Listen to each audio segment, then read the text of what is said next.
2020. I mean, come on, it's been pretty pants, but it has been an awesome year for bike tech. We've had loads of new bikes launched, new clothing, new shoes, new helmets, new equipment. Whew.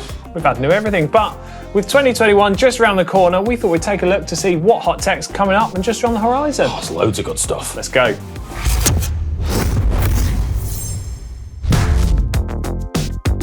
Dura Ace. Now, owing to Shimano's usual product cycles, we would have expected it to have come out this year, but we can forgive them for releasing it a bit later, considering everything that's gone on in the last 12 months.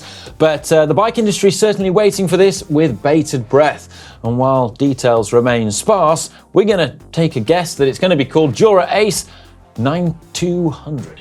Pretty impressive. But what do we know? Well, I suppose we don't know a vast amount about it really, but with Campagnolo and SRAM already using 12-speed systems, then we just assume that Shimano will follow suit with this. And well, they've been using 12-speed system on their top-of-the-tier mountain bike group sets for a number of years now, so fingers crossed we can see the same on the road too. Yes, I'd expect we will. One of the big questions we don't know is whether it's going to be wired or wireless. And there's been various rumours and various supposed, alleged spy shots of the system, but everything remains inconclusive at this point. And it's very difficult to read into a spy shot, especially when you consider that when SRAM Red E-Tap was first being spied, it actually had fake wires on it to confuse us and trick us into thinking that it was wired, and then they were just there for to throw us off the scent.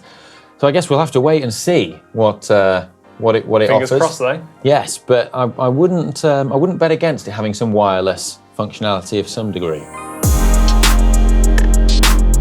Sticking with Shimano, our next kind of tech prediction is something that we would like to see, but is purely speculation, and that would be Di2 105.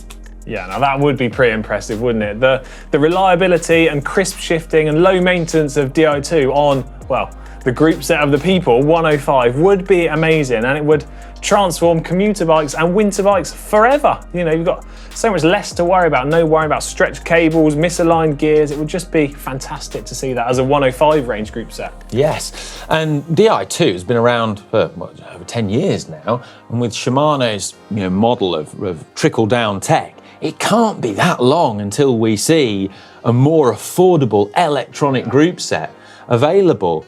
But you do feel that 105 is so good at the moment, it's so close to Ultegra. I think the more likely thing we'll see is a change to Ultegra, which elevates that again in its rightful position, sort of above. Especially 105. if Dura Ace is about to take a new version. Yes. So.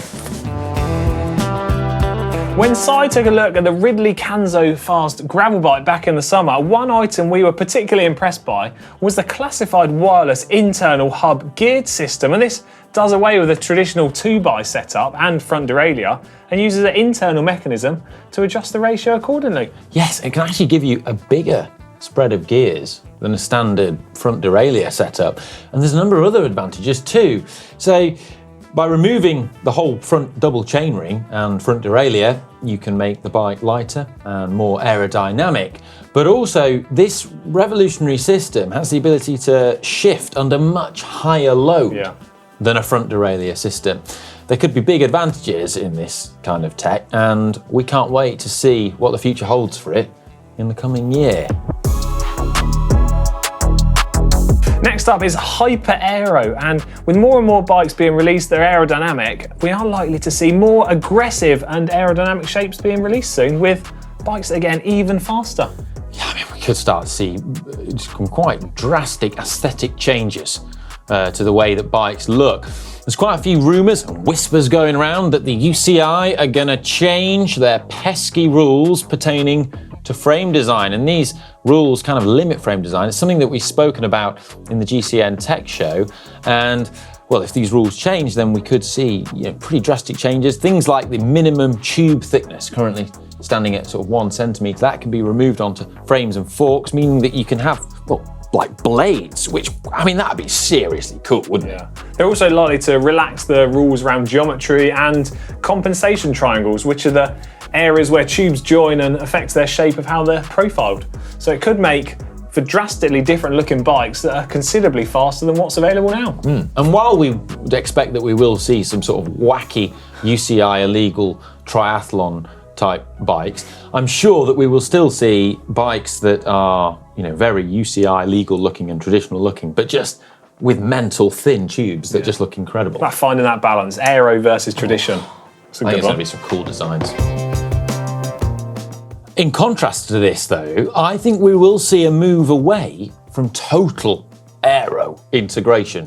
I think bikes that we've seen this year, such as the Specialized Athos and also the Canyon Ultimate CFR, are bikes that are incredibly lightweight, which there is clearly a demand for, lower than the UCI limit, and also very functional in that they have, external cables. In the case of the Specialized, we've got an external threaded bottom bracket as well. External cables too. Yeah, I've already got that. But don't worry, I don't think we're going to see aero and integration vanish completely because, well, they're going to be around for racers. But these bikes are designed for people that want usability and everyday serviceability. Yes, and I think that's a key point. The fact that bike manufacturers have sort of cottoned on to the idea that they don't need to build bikes just for the pros. They can build high-end bikes that are aimed primarily at, the likes of us, and they can be what we can ride can in theory be better than what the pros ride. Yeah. And so that does sort of go back to the kind of UCI rules thing on the hyper aero bikes as well.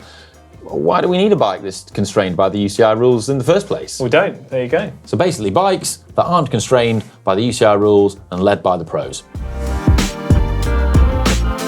If you didn't catch the Giro d'Italia this season, you might have missed EF Pro Cycling's kit supplier Rafa that did a collaboration with skateboard brand Palace, and they made this absolutely mental kit, which was pretty impressive if you ask me, and something that the cycling world has never seen before.